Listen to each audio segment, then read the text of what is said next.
kind of infectious. We gotta shut it off. Stop it. Stop. Juice. All right.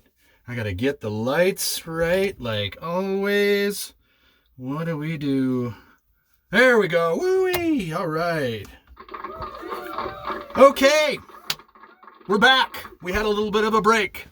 Wasn't for any reason that was specific to like not wanting to do this or anything, but we were on vacation. So, yes. So as usual, you know, Fitz Radio, I'm Uncle Chad. And on this episode, we're going to read a book called Madeline and the Gypsies, which ought to be interesting. If I hurry, we will be able to get through it in a shorter period of time than we normally have. We have read, last time was Just Like Mama, is what we read. So, as usual, we'll do a little bit of news, do some news, then we'll do hobo slang, and then we'll read Madeline and the Gypsies. So, of course, we want to try and get our buddy up. Let's see if we can wake him up, rouse him from his crib. So let's see here. Always have to ring the doorbell. Hello, Corey. It's Chad. We're back. Oh, hold on just 1 minute. Okay, holding on for just a minute. Playing with some stuff. Okay, what else do I have here? I got a whistle that doesn't work very well. Oh, here he comes. Hey, Chad, how's it going? Oh, it's going pretty good, Corey. It's going pretty good. I see you have your sleeping bag on, huh? Sure do. Why do you have your sleeping bag on? Well, it's getting pretty frosty out there. There's a frost on the pumpkin, right? Exactly, frost on the pumpkin. So I guess it makes sense that you've got your sleeping bag on. I hope you're gonna like wear it all winter long. Oh, just getting used to it, that's all. Okay, cool. All right. So Corey, we're doing something a little bit different this time. We're actually gonna try and maybe make some more changes to this whole deal that we call Fitzer Radio. But we had been doing news in the middle. We're going to do news up front. I figured that was appropriate, maybe this time and maybe indefinitely, because we were gone. We were gone. We were on a trip. Yes, we were. Where'd you go? Well, we went to New England. So we did this whole 50 by 50 thing. New England, 50 by 50? What are you talking about? Well, the whole 50 by 50 thing, I made that up. That's not a thing, but I made it up. Trying to do all 50 states in the United States of America, by the time I turned 50. When do you turn 50? I turned 50. I'm 48 now, so I got a year and a half. So, you know, help me out. April of 2024. Yeah, that's right. Wow. Okay. So, what did you do in New England? Well, we flew into Maine, and we did some things. We were on the coast. We went on a boat tour. We rode a 2-foot narrow gauge train in Bangor, Portland. I'm sorry, Portland, and then we saw some friends, Molly and Cam, and then we went to Bar Harbor, and that was pretty neat. And then we parted company, and we took off and went to New Hampshire, White Mountain, New Hampshire. Oh, wow! New Hampshire, huh? Yes, New Hampshire. And we rode a cog railway up to the top of Mount Washington, which is like the windiest place in the world. I'm not kidding. I mean it. I'm not making that up. It's like the highest recorded wind speed in the world is on the top of Mount Washington. So what that is, I wouldn't want to say because I'd get it wrong. Is it like a derecho? I think that the record wind speed is even faster than a derecho, Corey. But anyway, it doesn't matter. It was a beautiful day. And like I said, we rode the cog railway up so it can go real steep, up hills and stuff. And there was like a museum there, and there was an observatory, and there's a weather station there, obviously. But it was a beautiful fall day, and the colors were out in New England, and it was a really great place to go. Then where did you go? Well, after that, we took off, and we were heading home at that point, but we needed to hit these states, right? So I got Maine, I got New Hampshire, and then we drove through Vermont and Massachusetts, which I already had, but the girls didn't have. And then we ended up in Connecticut, and then we flew home from Connecticut. Wow, that's a great trip. Yep, it sure was. So I got one more state to go. Corey, what state do you think I have left? Boy, I don't really know. Not good at guessing, kind of like hobo slang. We know that. Just make a guess. Hawaii! Nope, I have Hawaii. I have Alaska that I have to hit. Alaska is what I got left. Oh, wow, it's really cold up there. We're just nice and snug and warm in my sleeping bag. Yeah, you would. Yes, you would. So, there was that. And then, of course, Addie and Max had their 15th birthday on October 15th, their golden birthday. And it was also homecoming, and it was great. And I think you knew that. Yeah, I was part of that whole thing. Yes, you were. And then, Corey, I was on another trip. Where'd you go this time? Hold your horses. Iowa. Iowa! Yep, I went to Iowa. What part of Iowa?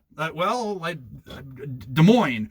Des Moines? No way, really? Yes. And I'll tell you, I flew into Des Moines, and then I went north to Mason City, and then over to Dubuque, and then back down kind of by the Quad Cities, and then back to Des Moines, right by the truck stop. Yeah, you're kind of flat. I'm going to right by the truck stop that I picked you up at. No way! Yes way. And unfortunately, I went in there and... Wait, did you see some of my family? I didn't, Corey. I didn't see any of your family. I didn't have the bin where I got you from. Oh, that stinks. But I have a little bit of a question. Go for it. Well, I didn't realize that right by that truck stop is a place called Adventureland. Adventureland was where we used to go sometimes as kids. They had their big roller coaster, the big wooden roller coaster was called the Tornado. And Adventureland also happens to be surrounded by cornfields. So do you think you might have been born in Adventureland? I don't remember. I was just a little nub. Nub, okay. All right, that's fair. It's just so close to the truck stop. It's only sight of it. So I thought maybe I'd ask you. No, I don't know. I don't really remember. I just remember you getting me at the truck stop. Okay. All right. Great. That's wonderful. Okay. And then we are recording this on October 30th. So you know what that is? What tomorrow is, Corey? Halloween! Yes, it is. Are you gonna dress up and go trick-or-treating? No, I'm not. I'm gonna go pretty low key this year. It's a Monday, so it's like, yeah. Are you gonna wear a costume anyway? No. I'm wearing I don't know if anybody can see. I'm wearing my University of Nebraska shirt. Figure that's scary enough. Why do you say that? Well, they're 3-5, and this is like the 5th losing season in a row, and I still am that's fine and all. Like the kids are playing football, they're doing the thing, but the stadium is still full of people, 86,000 people every game. And, I went to college there, and so I'm a Husker. I'm a Husker by birth. I was born in Nebraska.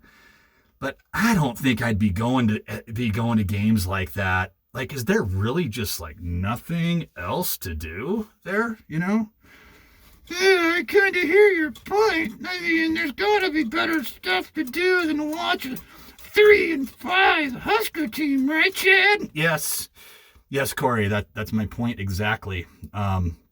Yeah, I don't know. A little frustrated. It was always such a big part of my life, and 48 years old, maybe it's time to just kind of move on. I am, but it's just like it's in my blood. So it's hard. It's hard to just not pay any attention to the Huskers. So as much as I would sort of like to.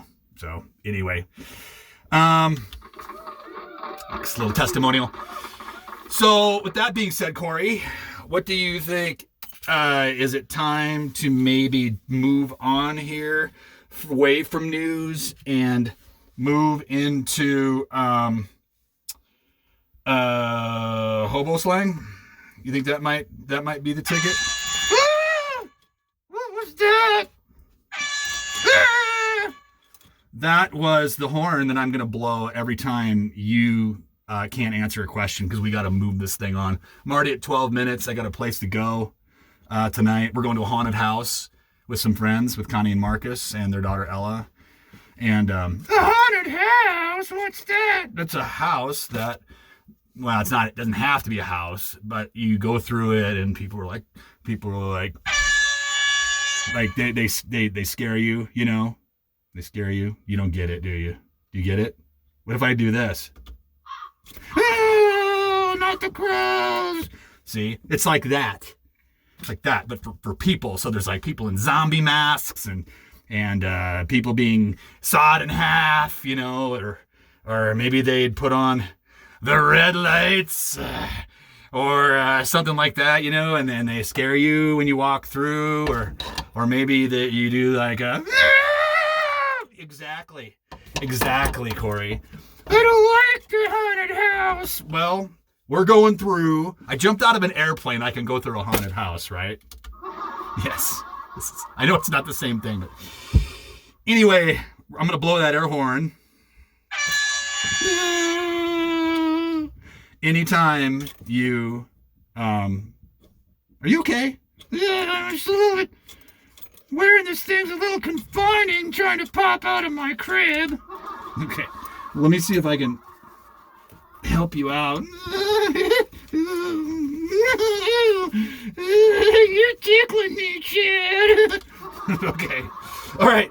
Corey, you know the rules, right? This is hobo slang like on steroids. So if you don't get it, I'm going to blow the air horn and you'll probably wet your sleeping bag. Okay. Okay. So you can do this. We've got this. You've studied up. You know these. You know these answers. So we're gonna go. So you know it. If you don't know it, you wait. I'm gonna kind of give you a 1 1,000, 2 1,000, 3 1,000, and then exactly. So do it. Do it right. Got it? Yes, sir, Chad. All right. Okay. Here we go. Okay. The city. The city. The city. Yeah, the city. Yes. 1 1,000. 2 1,000. New York City. Yes. See? Yes, we got it. So New York City is the city, according to hobos. All right. So what is what's a clam? It's not a clam. What does a clam mean in hobo slang? Clam. Yeah, this one's an easy one. $1. Yes, Corey, we're on a roll. All right. Here's another one. You ready? You go for it, Chad. All right. Clay on the shuck. No, the shuck? Like shucking corn? Maybe. Come on, clay on the shuck. 1 1,000. 2 1,000. No. No. Oh, no. Yeah. Do you know what it is? We're done. No, I don't. What is it, Chad? It doesn't sound good. It sounds like something you'd see in a haunted house. Maybe. Ears of corn rolled in clay and put to roast. No, not that. Not roasting ears. Oh my gosh. What'd you do that for? Because we got to keep going. We got to keep going. All right, what's the next one? What's a clover kicker? A clover kicker. You know, clover, like you got corn and then there's clover and... I know what clover is. I used to live out there. 1 1,000. Oh, is it a farmer? It is a farmer. It is. Beautiful, Corey. Okay, here's another. I'm going to give you a little bit of a hint. It's a person. Again, it's a person, right? That's a great hint. Yep, it sure is. Okay, here we go. A coal passer. Who passes coal, Corey? Come on. Coal passer. Who's a coal passer? Let's think trains here. 1 1,000. No, somebody that would be in a locomotive. 2 1,000. Is it a fireman? It sure is. Yes. Beautiful, Corey. You're doing great. Okay.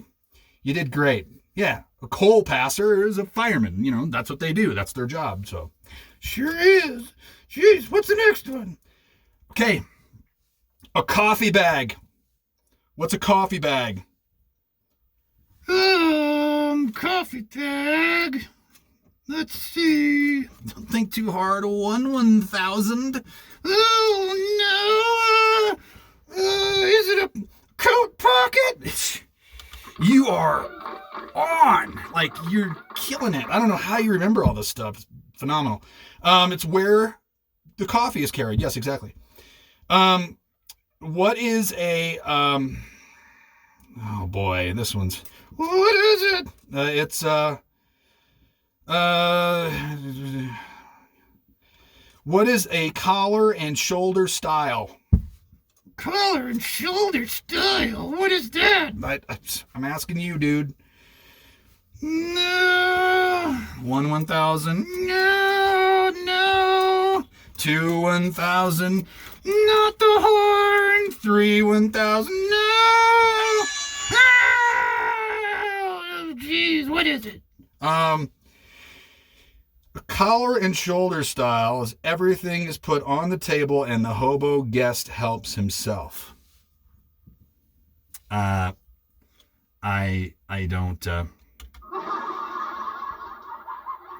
don't know what that is. Why'd you blow the horn on me? Well, it's part of hobo slang. Sorry.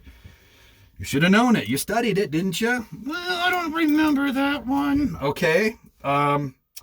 What's a combination stew? Oh, that's easy. That's a jungle dish of vegetables and meat. Got that one.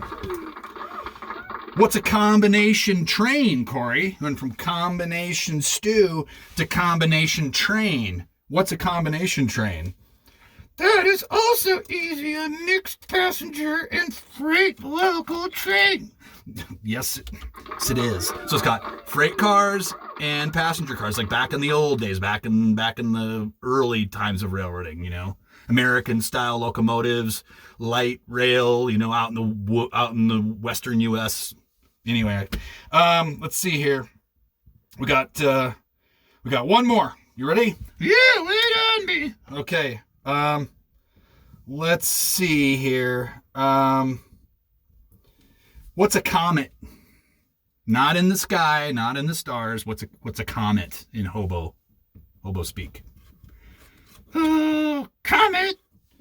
Let's see. I think that can have a couple meanings let's see here. Yeah, there's a couple different definitions of comet. Yeah, yes, there is. What's one of them? Uh, is it a tramp who only rides fast trains? Yeah, we'll give you that one. We need to get going. It's also a common as a hobo new to the road, or a high class hobo or tramp who only rides fast trains. Yep. Very good. All right, hobo slang is over, Corey. All right, let's move on. What's next? Got to read Madeline and the Gypsies.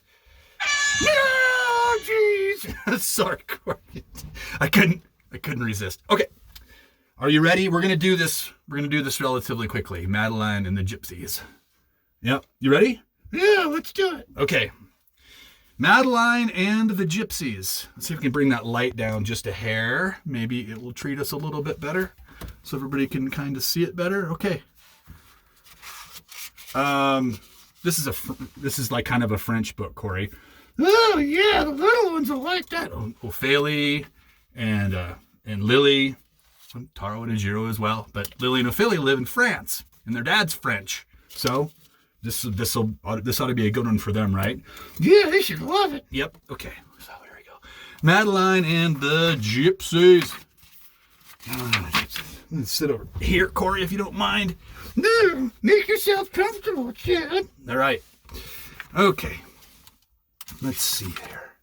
Madeline and the Gypsies. In an old house in Paris that was covered with vines lived 12 little girls in 2 straight lines. In 2 straight lines they broke their bread and brushed their teeth and went to bed. They left the house and at 9:30, the smallest one was Madeline. In another old house that stood next door lived the son of the Spanish ambassador. He was all alone. His parents were away. He had no one with whom to play. He asked, "Please come, I invite you all, to a wonderful gypsy carnival." And so, dear reader, here we go. Looks like a carnival. Up and down and up, they hoped the wheel would never stop. Round and round the children cried, "Dear Miss Clevel, just one more ride." A sudden gust of wind, a bolt of lightning. Even the rooster found it frightening. What about a? Oh, crow. Yep, Corey. So sorry. I just wanted to make sure you're still awake back there. Oh, I'm awake, all right. Okay, all right. Warm too, I bet, aren't you? Oh, yeah, of course. All right. The big wheel stops, the passengers land. How fortunate there is a taxi stand, right? Hurry, children, off with these things. You'll eat in bed, Miss Murphy brings. The soap of the evening is 9:30. Good heavens, where is Madeline? I love it that her name is Mrs. Murphy, because my piano teacher back in Minnesota, when I was a kid, she had been a nun, and her name was Miss Murphy. Go figure. Poor Miss Clavel, how would she feel if she knew that on top of the Ferris wheel, in weather that turned from bad to rotten, Peptito and Madeline had been forgotten? Peptito said, "Don't be afraid, I will climb down and get some aid." It was downpouring more and more. He knocked on Gypsy's caravan door, and Gypsy Mama with her umbrella went and got some help in the circus tent. With the aid of a strong man and the clown, Madeline was safely taken down. Wow. Crazy, right? Can you imagine being on the top of a Ferris wheel? Stranded? No way. The Gypsy Mama tucked them in and gave them potent medicine. The big wheel was folded and the tent. They packed their wagon and away they went. For gypsies do not like to stay. They only come to go away.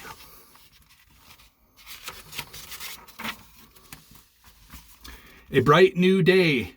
The sky is blue. The storm is gone. The world is new. This is the castle of Fontainebleau. All this, dear children, belongs to you. Nice. How wonderful to float in a pool. Watch other children go to school. Never to have to brush your teeth.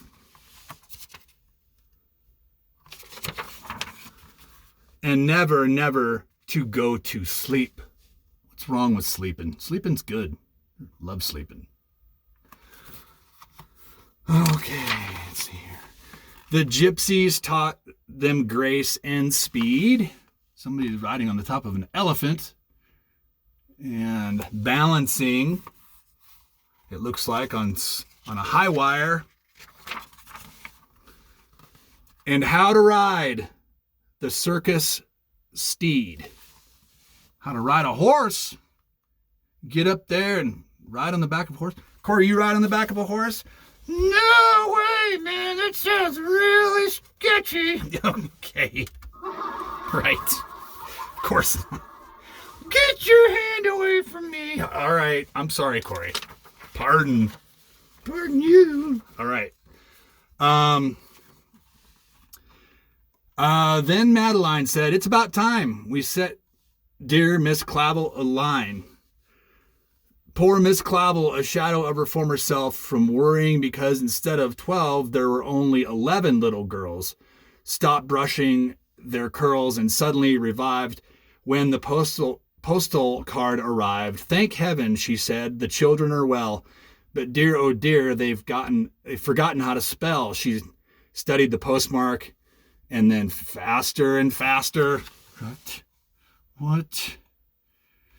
She's kind of a worrywart. They rushed onto the scene of the disaster. The gypsy mama didn't like at all what she saw in her magic crystal ball. Do gypsies really have crystal balls? I don't know. I think gypsies are a little bit misunderstood. This might be an older book, but we're going to keep reading. The gypsy mama said, "How would you like to try on this lovely costume of a lion?" Huh? Say what? With a curved needle and some string, she sewed both the children in, and nobody knew what was inside. The tough old lion's leathery hide. Wow. A circus lion earns his bread by scaring people half to death, and after that, put to bed. They put lions in beds. Jeez, come on. No way a lion could fit into a bed. What, Corey? Oh, no way a lion could fit into a bed, Chad. I agree. It's a little absurd. But anyway, we're not going to split hairs. To death, and after doing that, he's fed and then put to bed. Sorry, I missed this part up on top. Apologies. A lovely dawn, and all was well. The lion roamed through wood and dell. He smelled sweet flowers. He came to a farm. A lion on a farm? No way. He frightened the barnyard, intending no harm. Barnyard, Corey. You hear about that? Yeah, it's just getting good. All right. Yeah, it is. They saw a man and said, "Please help us to get out of this old pelt." The man was a hunter. He took his gun. He got his feet and started to run. He got to his feet and started to run because he saw a lion. He's just a guy on a farm with a gun. Ooh, look, Corey, a train. Look, a train. Oh, nice. Awesome. What if there's any bows on that train? Hey, don't have a clue, but it is a good thought, Corey. Said the lion, "We've better go back, for if we're not in a zoo or circus, we'll surely be shot." Oh, geez, that doesn't sound like any fun. They got to the tent in time for the show. Look, said Madeline. They're in the first row. Oh, yes, said Peptito. There are people we know. Who's that? Who's that? It's all of Madeline's friends. Dear Miss Clavel, at last we found you. Please let us put our arms around you. The gypsy mama sobbed her grief into her only handkerchief. The strong man suddenly felt weak, and tears were running down his cheek. Even the poor clown had to cry as the time came to say goodbye. The best part of a voyage by plane, by ship, or train. Wow, I love it. Yeah, great. Is when the trip is over and you are home again. Yes. Right? Here is a freshly laundered shirty. It's better to be clean than dirty. That's a good one. In 2 straight lines, they broke their bread and brushed their teeth and went to bed. Good night, little girls. Thank the Lord you are well. And now please go to sleep, said Miss Clavel. And she turned out the light and closed the door.